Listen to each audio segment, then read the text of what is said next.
out of the world, but that you keep them from the evil one. And as we were worshiping, I felt it was like His goodness is what overcomes the evil one. So by stepping into His goodness, we overcome. We have to live from that goodness.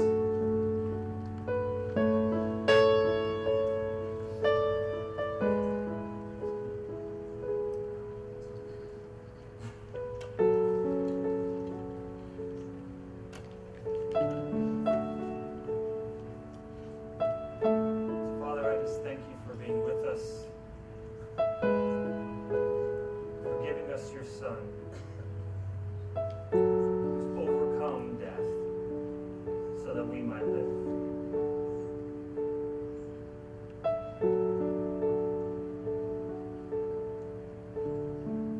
Thank you, Father. Amen. Well, Shabbat Shalom. Shabbat Shalom. I heard that people like videos. Have you guys heard that? So I decided to start out with a video. So I don't know if it's ready, but whenever it's ready, we'll play it.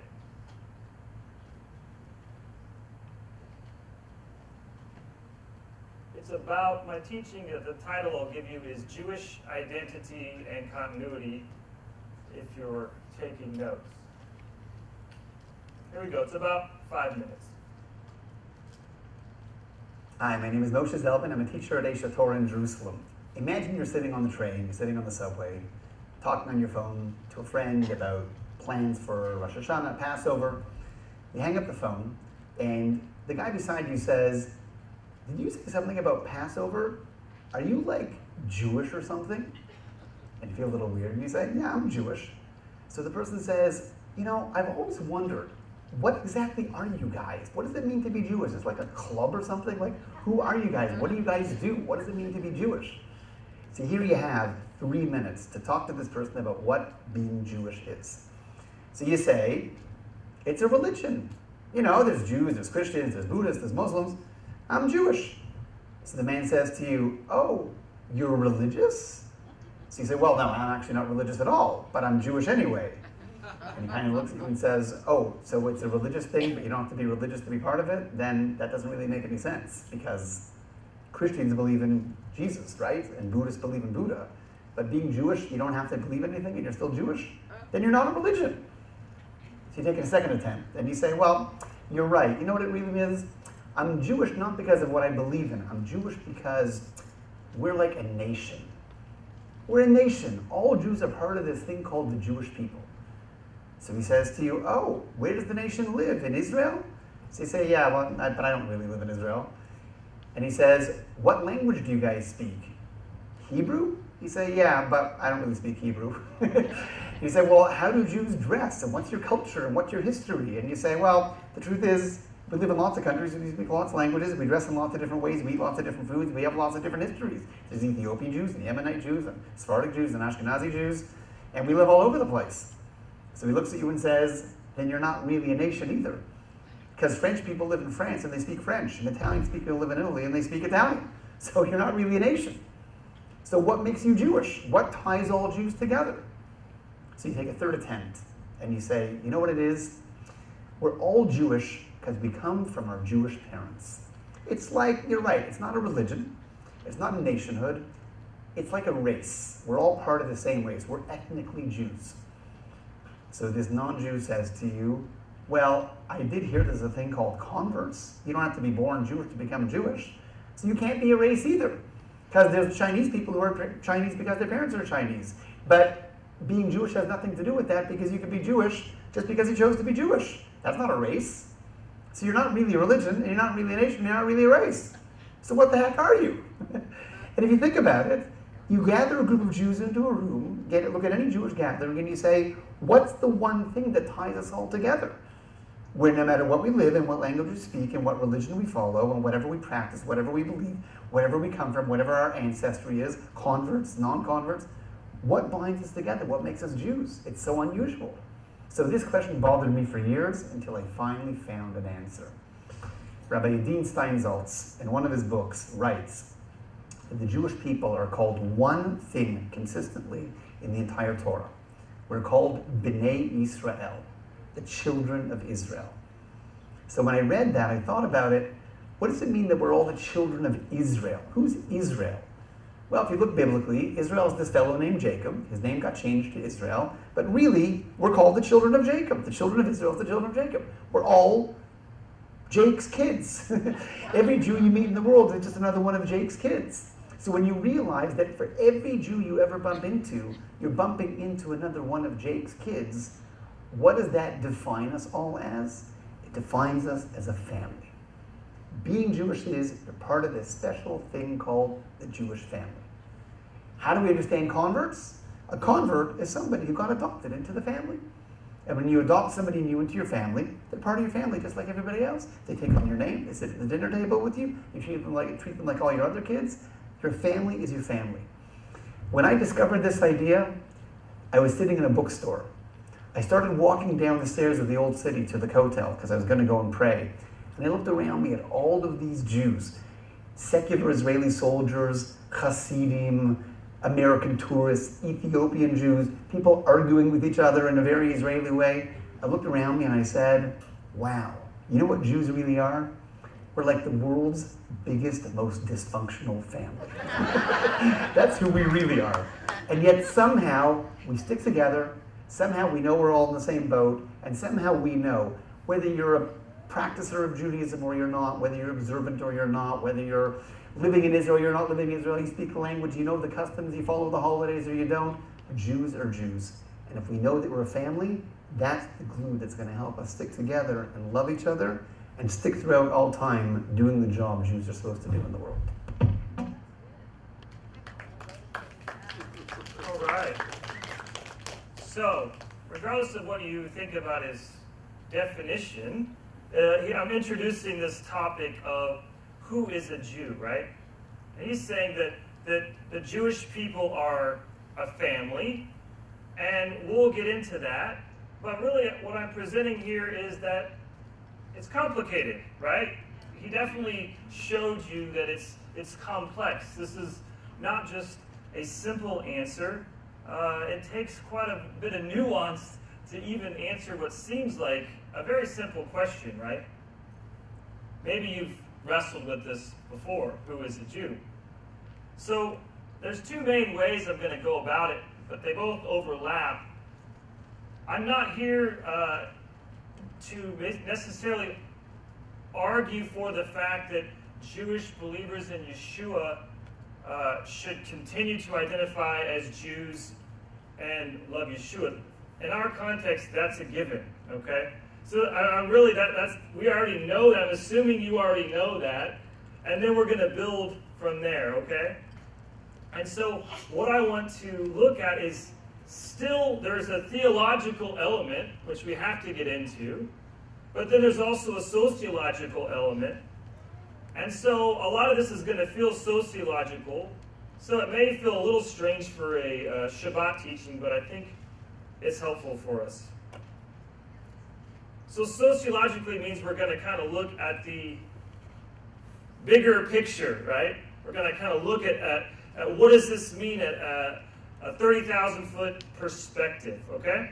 Now, the last few weeks or maybe longer here at Kingdom Living, we've been going through the Tikkun pillars, which is the foundations of our network, our organization. And so we've been looking at the most important things that root us doctrinally in Scripture.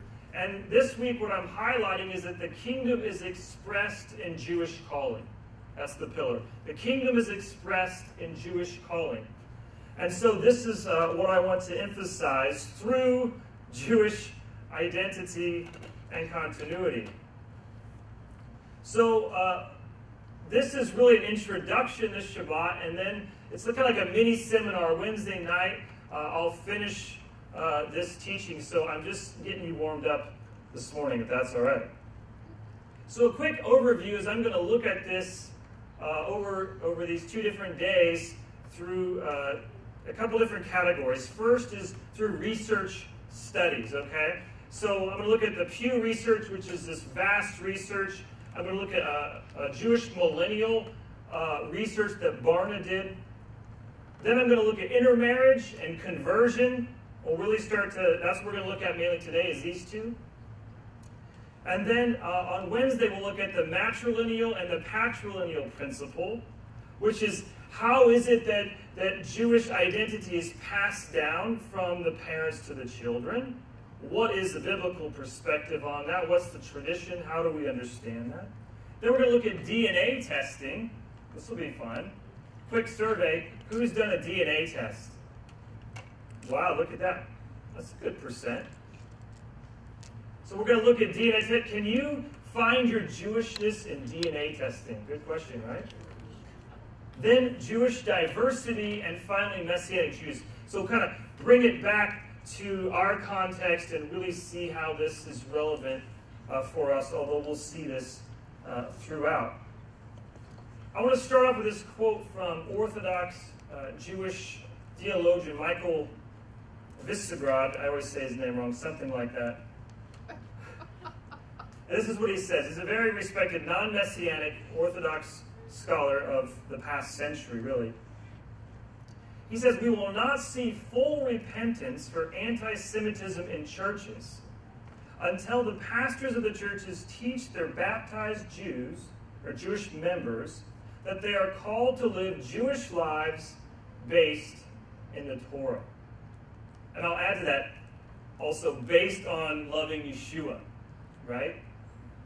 So what he's saying is that the church must foster Jewish identity and continuity, otherwise they're functionally anti-Semitic.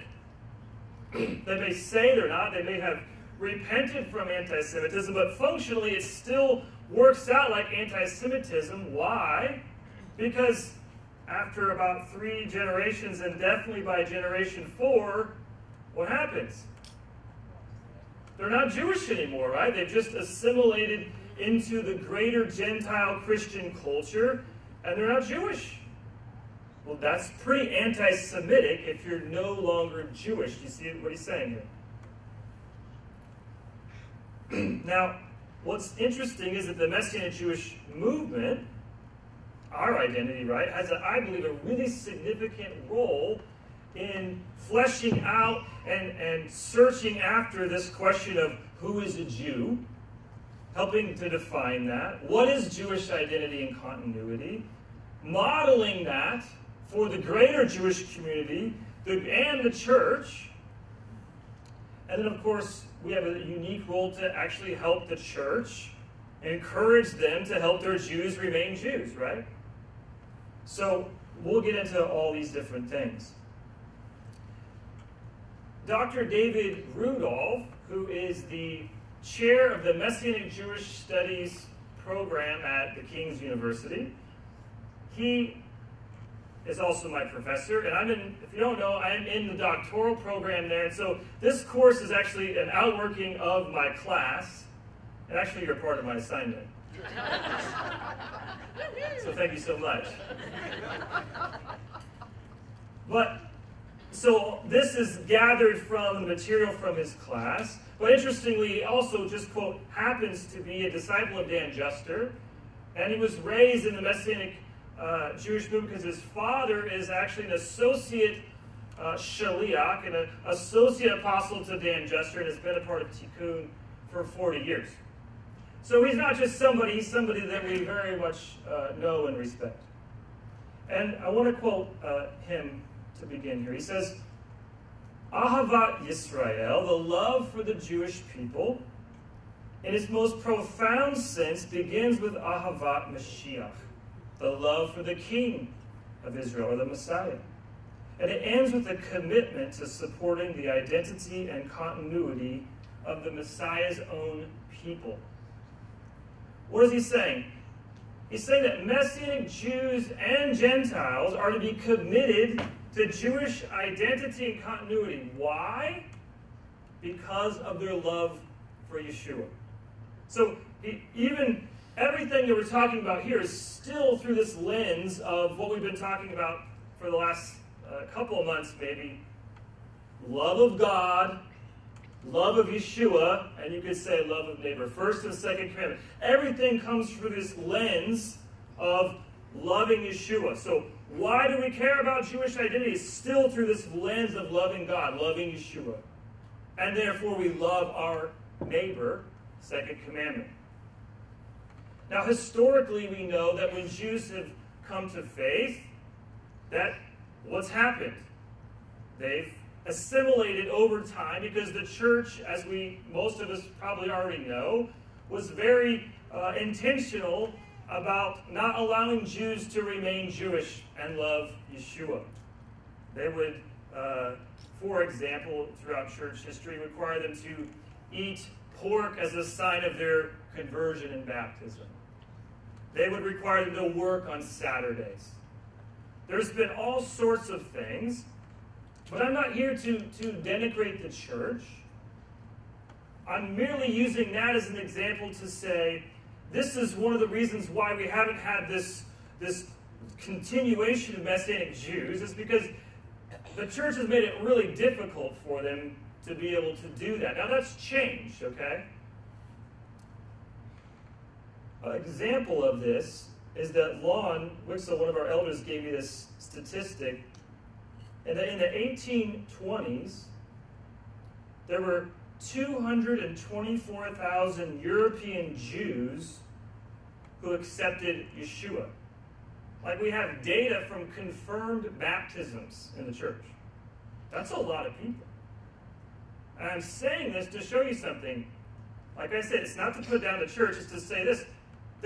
This stereotype that the Jews reject Jesus isn't true. Jews have come to faith throughout all the centuries and haven't always rejected Yeshua.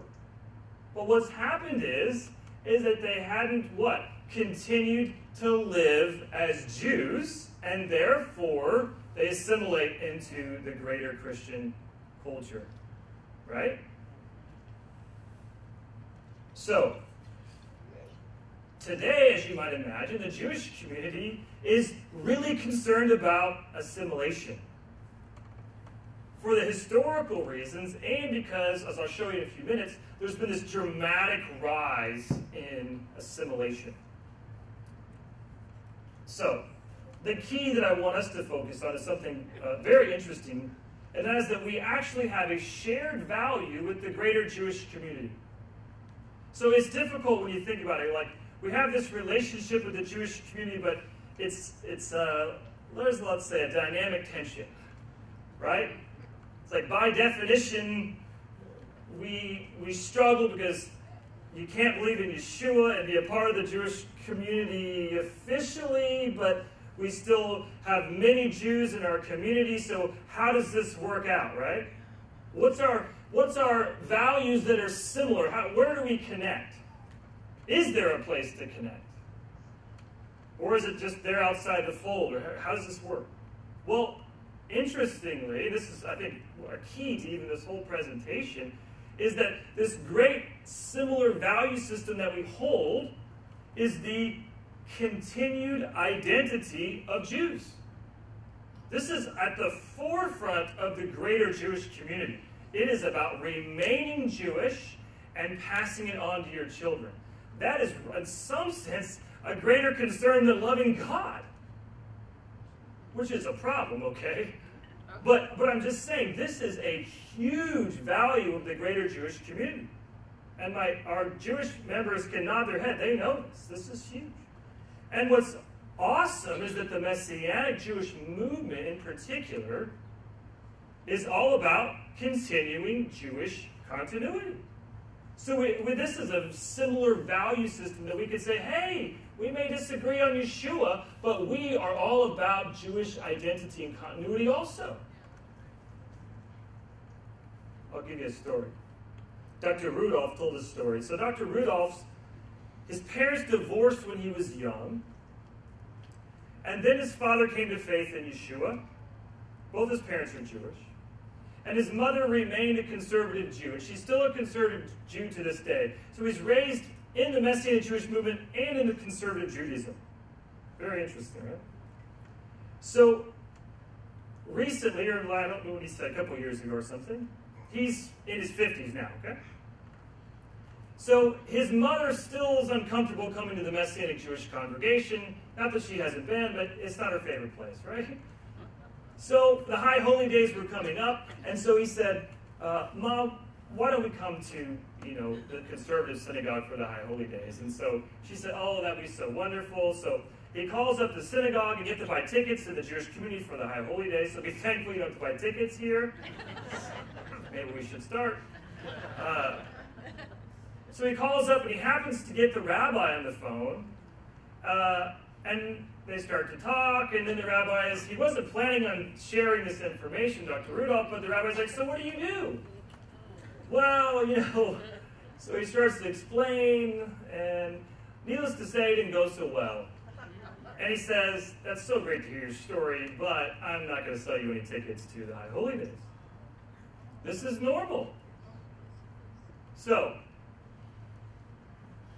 about a week later, he gets a phone call, and it's the rabbi calling him up. And the rabbi says, hey, I just want to let you know that I'm going to offer you tickets to the High Holy Days. And he's like, wow, that's really interesting. What's changed in the last week, right? He's like, well, I got a phone call from your mom.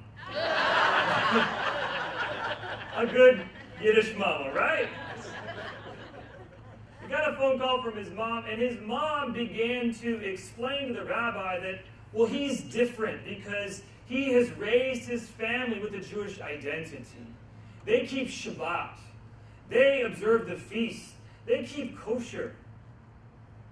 So they had this discussion, and basically she convinces the rabbi that, and he tells Dr. Rudolph, look, essentially something like this. You're a bad Jew, but you're still Jewish.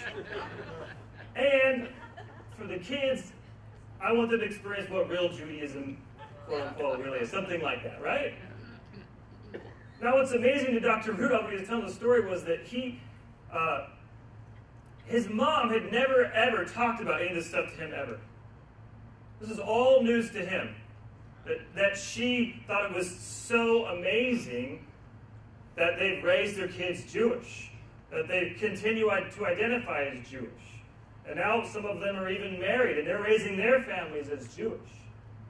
So to the Jewish community, the proof is in the pudding. The proof is in, are you able to continue Jewish continuity to the children? Is this something you're passing on, or really have you, as they fear, just secretly become a Christian who assimilates into the Gentile world? And really, this is back to what I was saying a minute ago, is this is the evidence of whether or not, what? Are we really anti-Semitic or supersessionist, you could say, theologically, right? So let's look at this bigger social picture here. And we'll look at some of the research study. If you want to put up the first study here. This is going to help us see kind of who we are as a movement. So for our guests, imagining yourself here, I'm talking to the Messianic Jewish movement. And then we're going to see how are we relative to the larger Jewish community. And because there's so many implications for us on what this means for ministry and for outreach and for strategy, okay? So I'm looking at the 2013 Pew Research, okay? And the Pew Research is one of the most comprehensive Jewish population studies ever done, probably, I would assume, the greatest. They did 70,000 screening interviews in all 50 states and the District of Columbia. That's a lot. If you know anything about research, this is a very strong representative sample. And what we're going to see is they're wrestling, even in their research, with who is a Jew. Because how you define who is a Jew defines how you calculate the numbers, okay? So let me read you this other kind of funny quote to start off here. Counting Jews is like holding Jell-O. It's hard to get your hands around it. There's a tremendous debate among demographers over who is a Jew. And this is the funny part. One person's Jew is another person's Gentile. Oh, to me that's funny. Okay. Adult Jewish Americans. So what I've done is I've taken the Pew Research and then I've collected what I'm calling this adult Jewish Americans. So there's 7.8, if you add this up, million total Jews in this pie sample in the United States. This is just in America.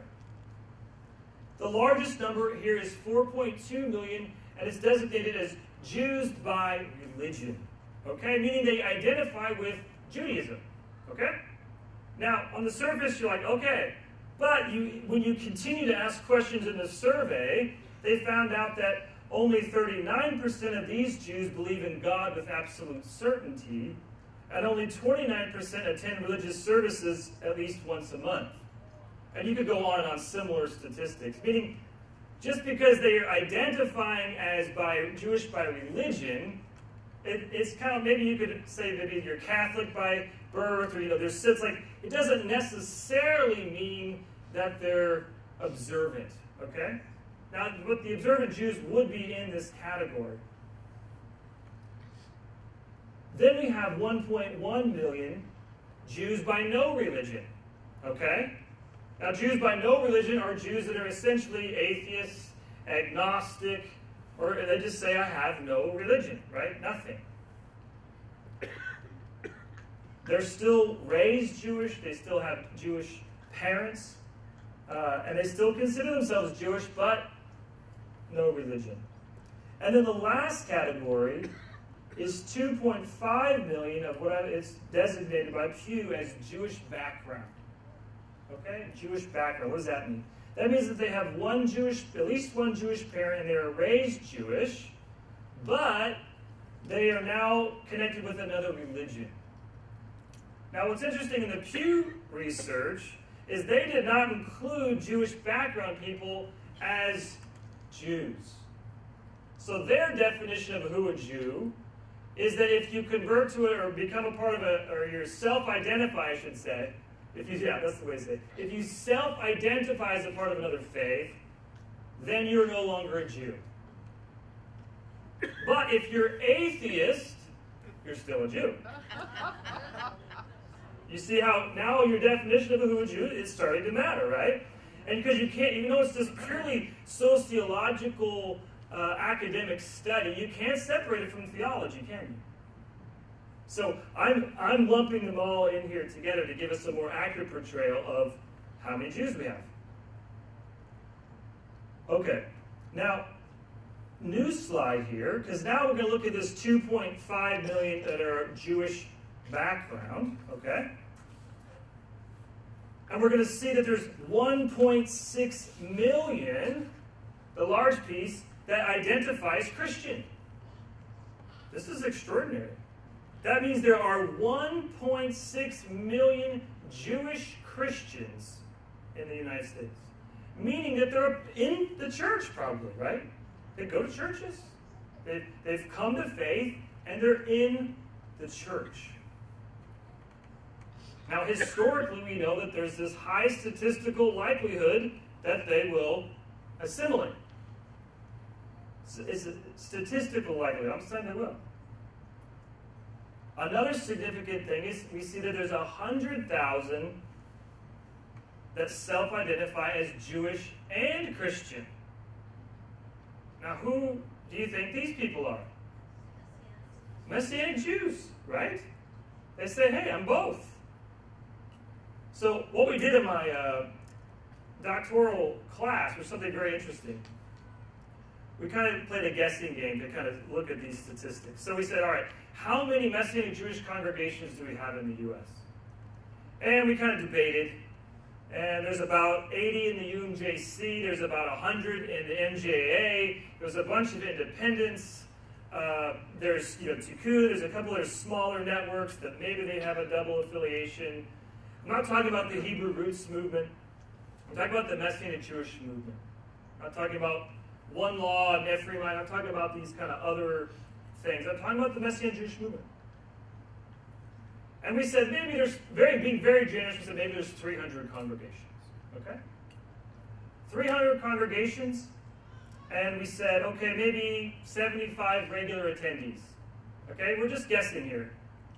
We're being generous. And then we said, okay, how many are Jewish?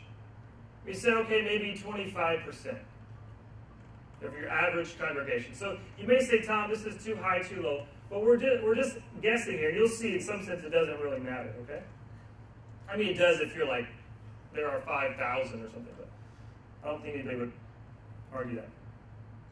The point is, if you do the math, you do 300 congregations times 75 regular attendees, divided by 25%, you get 5,700 Messianic Jews that are in Messianic Jewish congregations.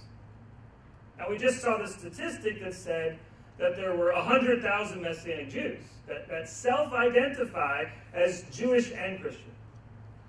So you could already see that we've got about 94,000 Jews who aren't a part of Messianic Jewish congregations.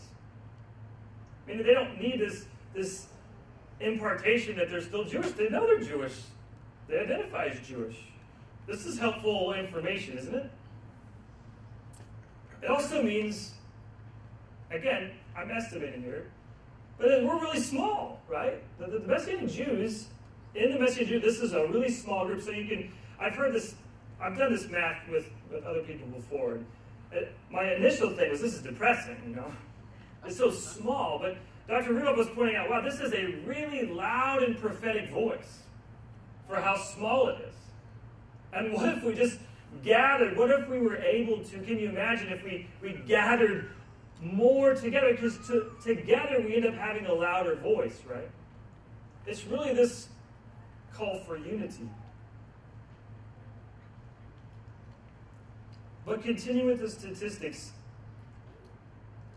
100,000 Messianic Jews mean that they're under 1% of the total Jewish believers.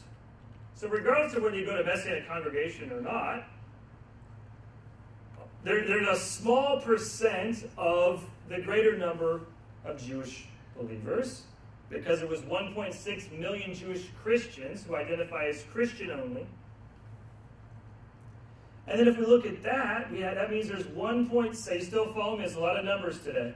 It's unusual for me, but sometimes facts are good to deal with, yeah? 1.7 million Jewish believers in Yeshua out of 7.8 million Jews. It means something really striking, that 22% of Jews in America believe in Jesus. Have you ever heard anything like that? 22%, again, I just showed you my logic here, based on the Pew Research, that 22% of Jews in America believe in Jesus. What do you mean the Jews rejected Jesus? They're still not rejecting him. You'd have to say maybe a larger percent of Gentiles are rejecting Jesus.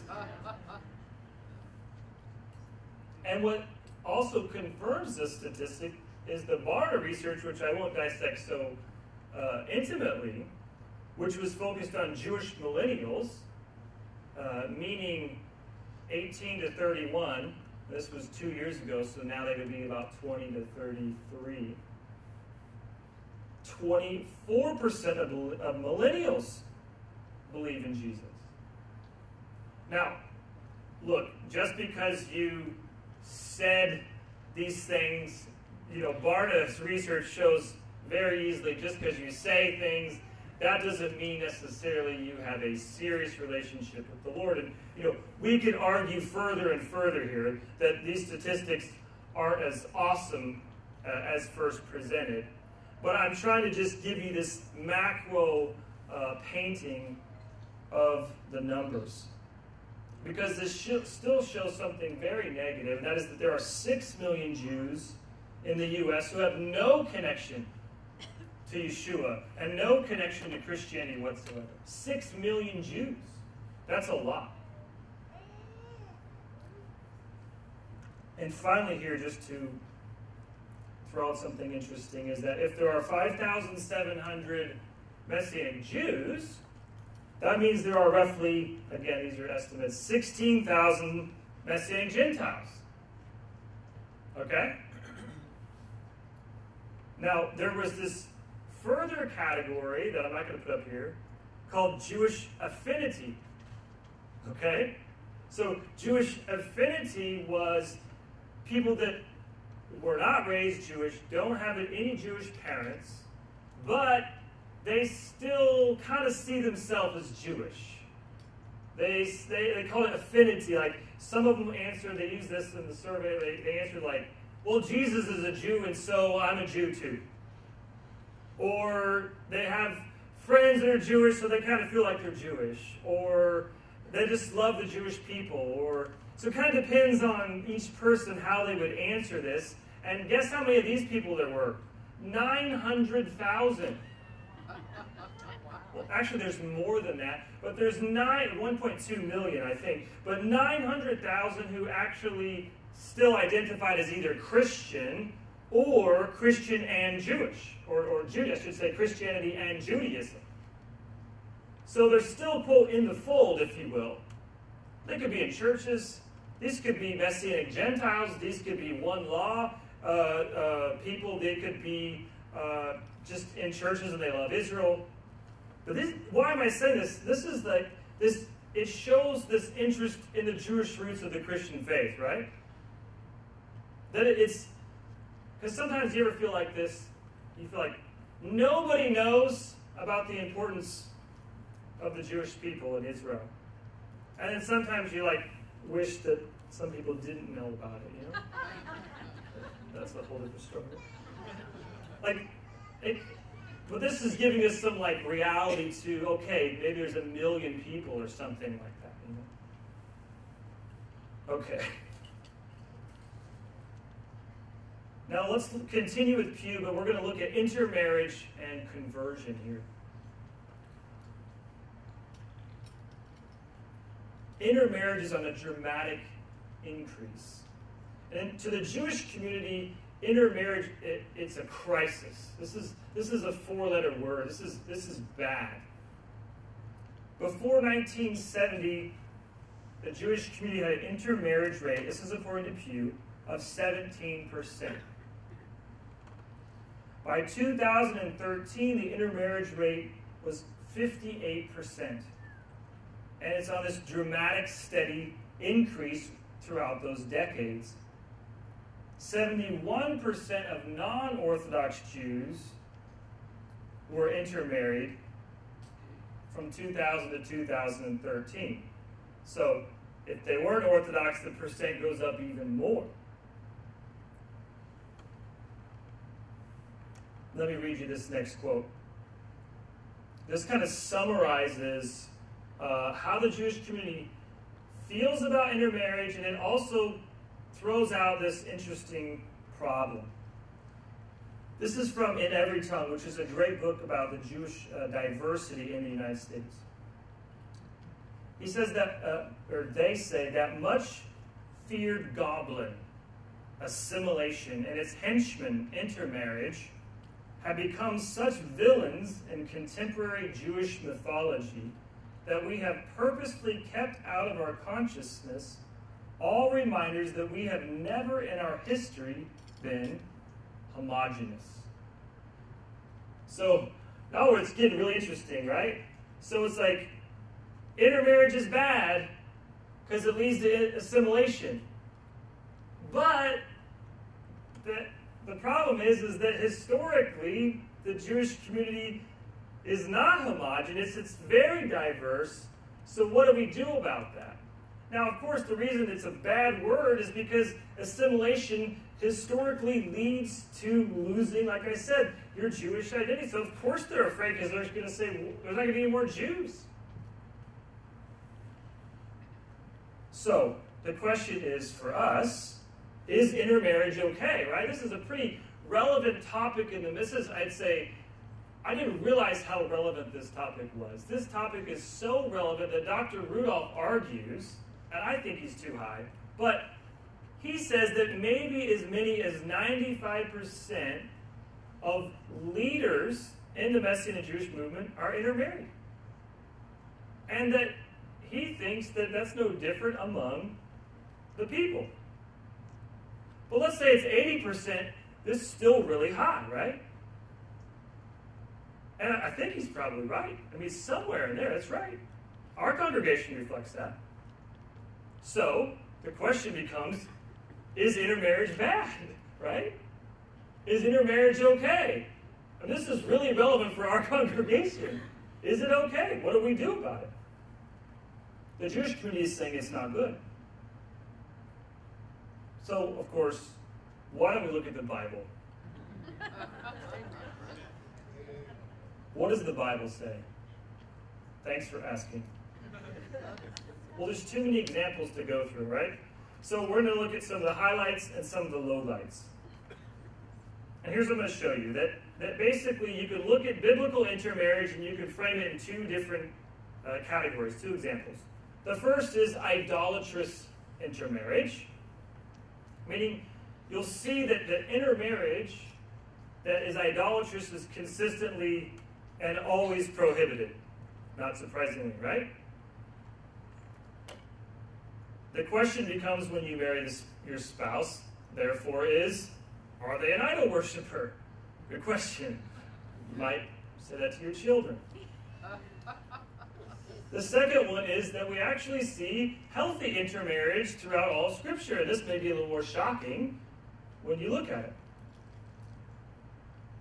Because why? Well, you start to see that the identity of the intermarried family takes on actually a Jewish identity. And because in the biblical context, to be a Jewish family was to be a worshiper of the one true God, the God of Israel. So it continues this biblical faith in God. So the litmus test is, does the couple continue to what? Worship and love the one true God? And are they passing that on to their children? All right, let's look at some of the idolatrous intermarriages. First of all, Deuteronomy 7 and Exodus 34 have a similar injunction, and it says, summarized here, that basically Israel cannot, they're prohibited, the Jewish people are prohibited from marrying the 7 Canaanite tribes in the land. So it's specific to the tribes that they're supposed to be kicking out. Why? Because they're idol worshippers, right? Same reason. The Hittites, the Girgashites, the Amorites, the Canaanites, the Perizzites, the Hivites, and the Jebusites. I'll keep going. I'm going to do this fast because otherwise we'll be here all Shabbat. Then we have Numbers 25. We have the famous story of Pinchas or Phineas. What happens? You have this Israelite man and this Midianite woman, and they're coming together. It is this like idolatrous act right in front of the people of Israel, right? And so Pinchas runs his sword through him, and it's so awesome in God's mind that he actually covenants a covenant of shalom with him, and that the priestly line will go through his children forever. I think that's a pretty strong condemnation of idolatrous intermarriage. Then we have Solomon. Did you know Solomon had a lot of wives, right? I think some people might know that more than they know, like, the Proverbs and like some of the wisdom. But his marriages epitomize what? Idolatry. Over and over, there's this, like, oh, are you kidding me? And then probably the worst idolatrous intermarriage is Ahab and Jezebel. I mean, talk about a marriage made in hell, right?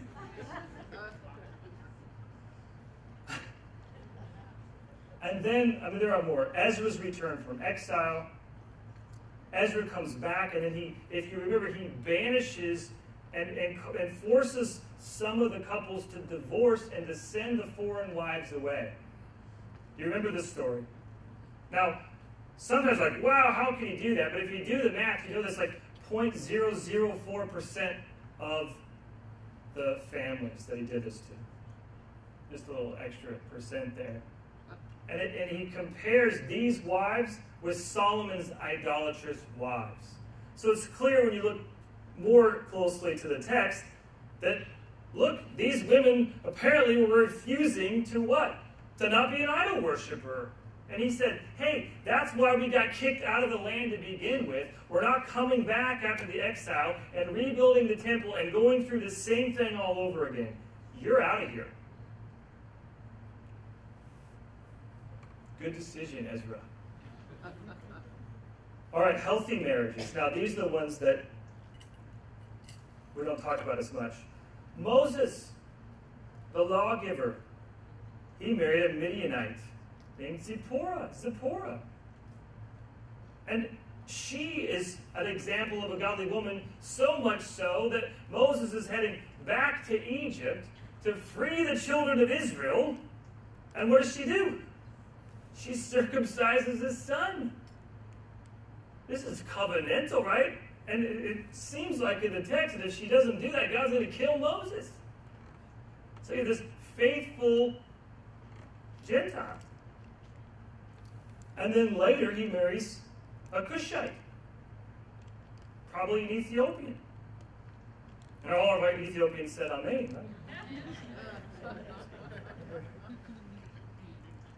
Joseph, now this is another really interesting. Son of Jacob, Joseph. Joseph goes to Egypt, right? And he marries Aznat. Now, Aznat, you know who Aznat was? Here's my definition. She was the daughter of a priest of a national satanic cult. Dads, how excited are you about that? The daughter of a priest of a national satanic cult. That's really what she was. She was a priest of the Egyptian god religious pagan structure, which was massive. And guess what happens?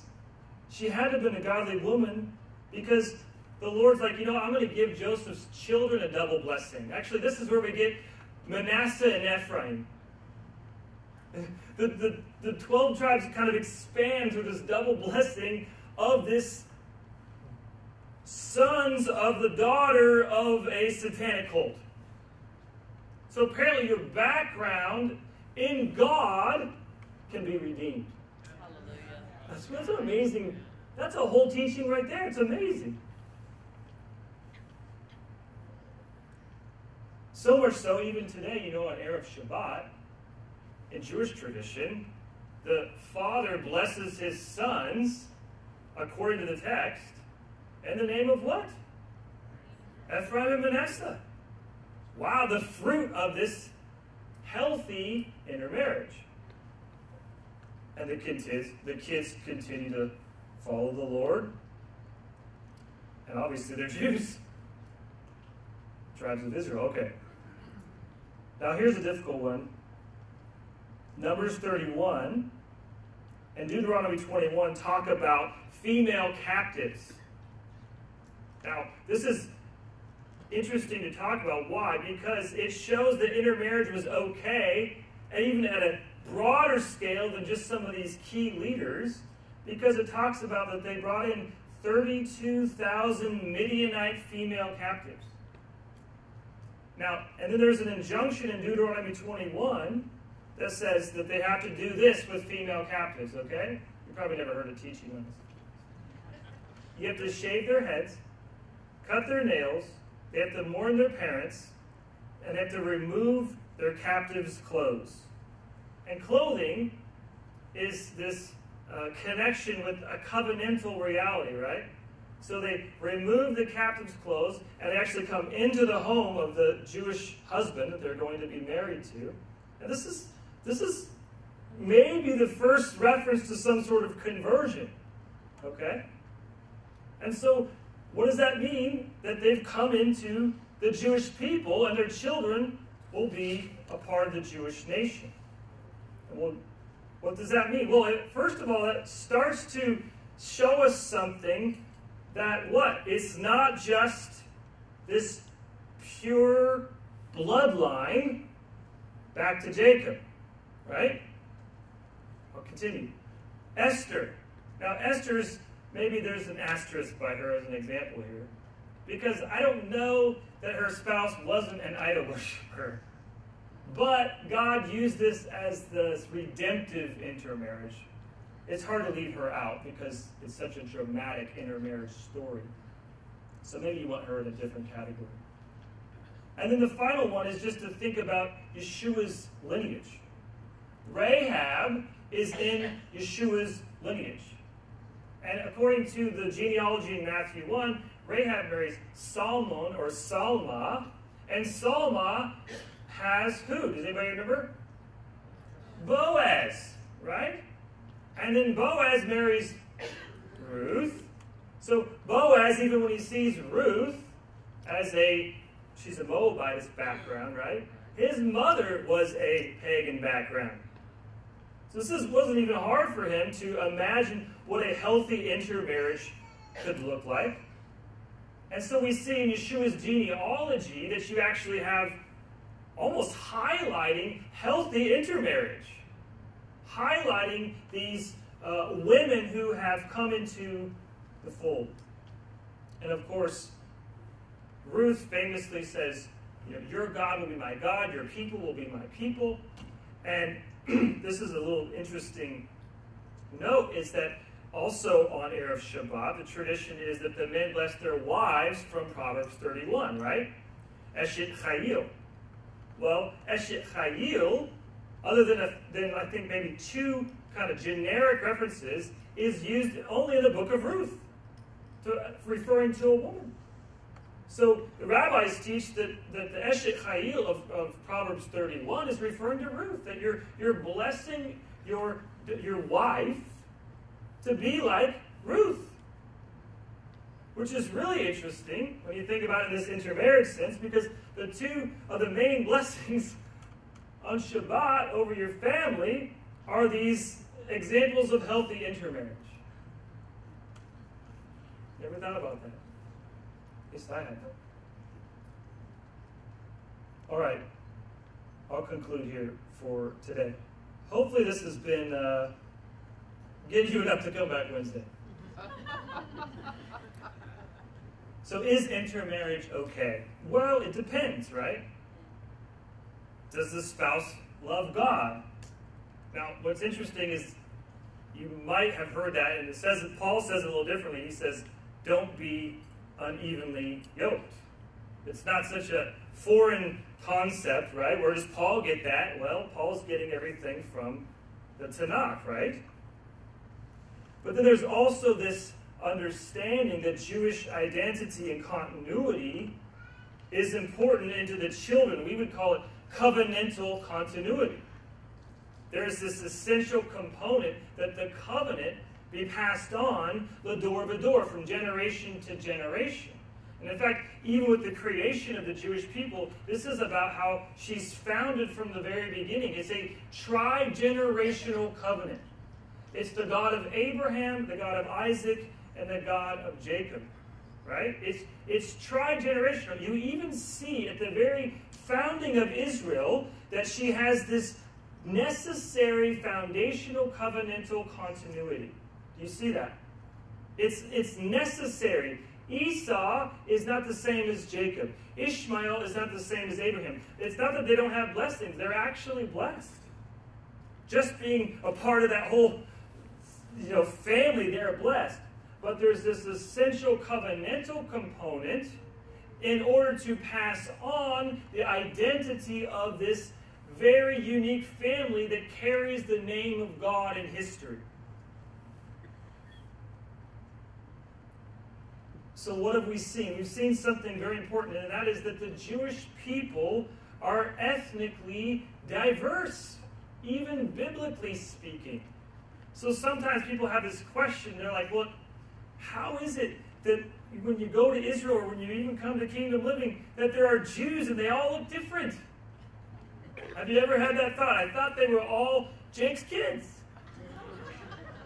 I kind of like that one. Well, it's because God allows for healthy intermarriage, which means it's not just about some pure ethnic bloodline. This is really important. It means that they have to also be covenantally rooted. So they are connected to this family. So through intermarriage, through through this family adoption, you're connected as Jake's kids, but that requires a covenantal commitment of faith and practice, right? You don't get to be a part of the family without that faith and practice. So we're seeing two elements. A rootedness in the ethnicity, but then also a covenantal practice. And why is this so important on the covenantal practice? Because if you don't have the covenantal practice, what happens? Assimilation. They go away, right? If it was just ethnicity, do you think the Jewish people would have been able to continue for thousands of years outside of the land of Israel? Impossible. So this is the key to why they're the only people group that survived outside of their land for 1,800 years. Because they were rooted, yes, in this historical ethnicity, but then they were even more grounded in this covenantal responsibility that you have to pass this on to your children. Okay, let's all stand.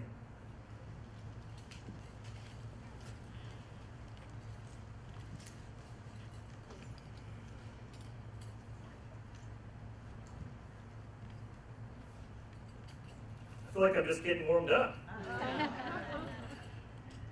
So it's a little different teaching today. It's not a repentance teaching, but this is an important overview of even why and who we're doing. Whether you're Jewish or you're Gentile in our congregation, this is an important emphasis of who we are. Because if we don't understand this, if we don't start to get our head around how can we help others, how can we help this necessary, we can't be unified as the body of Messiah if we don't know what a Jew is to be unified to. Amen. Does that make sense? Look, there's a lot of unity movements. Did you know there's a lot of John 17 unity movements? And they're rightfully wanting to unify the body of Messiah. But the key to unifying the body of Messiah is the Messianic Jewish remnant of Israel. And so without this understanding of why that matters and who they are, we won't be able to get to the unity.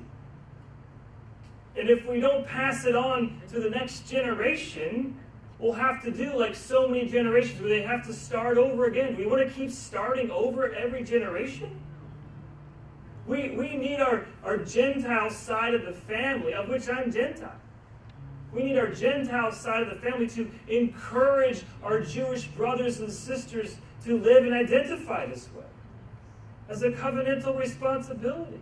It's just different. It doesn't make them better. It's just different. This is just part of how God has created us. And that wasn't my teaching today to argue for that, but we've been talking about that a lot at our congregation.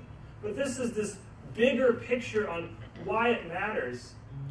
And I hope we can really see this as we have conversations with your Jewish coworkers and your Jewish neighbors, that you can say, oh, our congregation is also all about Jewish continuity and identity. It's really important to us. And they'll be like, really? I thought you were a Christian. Because their understanding as a Christian is this historical reality. Rightfully so. Not that we're anti-Christian at all, but we're just trying to help bring clarity to the world. Amen? Amen. So, Father, I pray that you would help us get our head around these difficulties. Lord, that your truth would be revealed and that the lies would be done away with. Lord, that we would root out every practical anti-Semitism in us. That we would, because of our love for Yeshua, that we would love the Jewish people. That we would love our neighbors as ourselves. That we would love each other into this necessary unity. unto your return. B'Shem Yeshua, Shabbat Shalom. John, you want to come up and close us, and maybe you want to correct me? That wouldn't be difficult.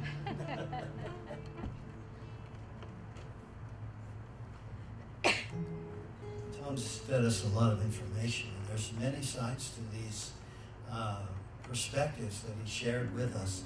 So I'd like to encourage you, if you've your heart, your mind have been open today to what he's been saying, to come on Wednesday night, where he'll have some more extensive time to share, and also to add to and expand some of what he said today. And you'll have time for questions as well. It's important to understand that when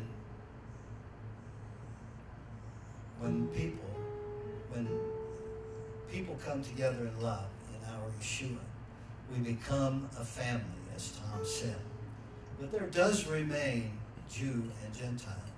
And that's one of the great mysteries and distinctions that we are walking out together. And Tom has been helping us to see some of them today.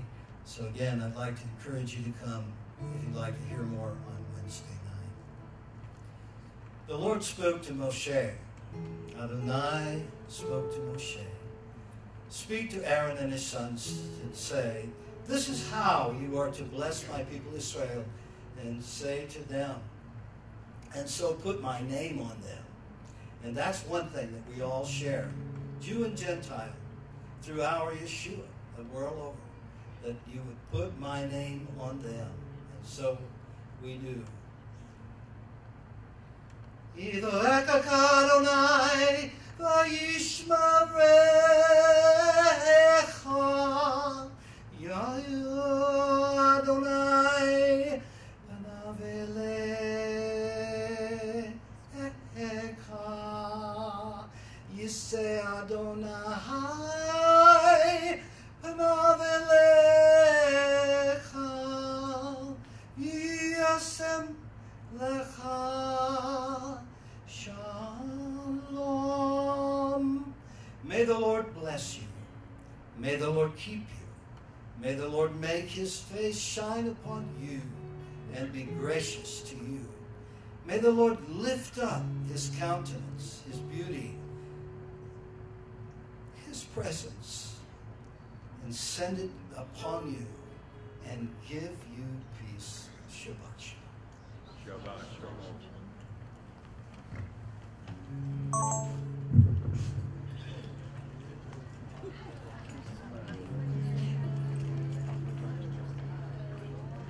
Amen.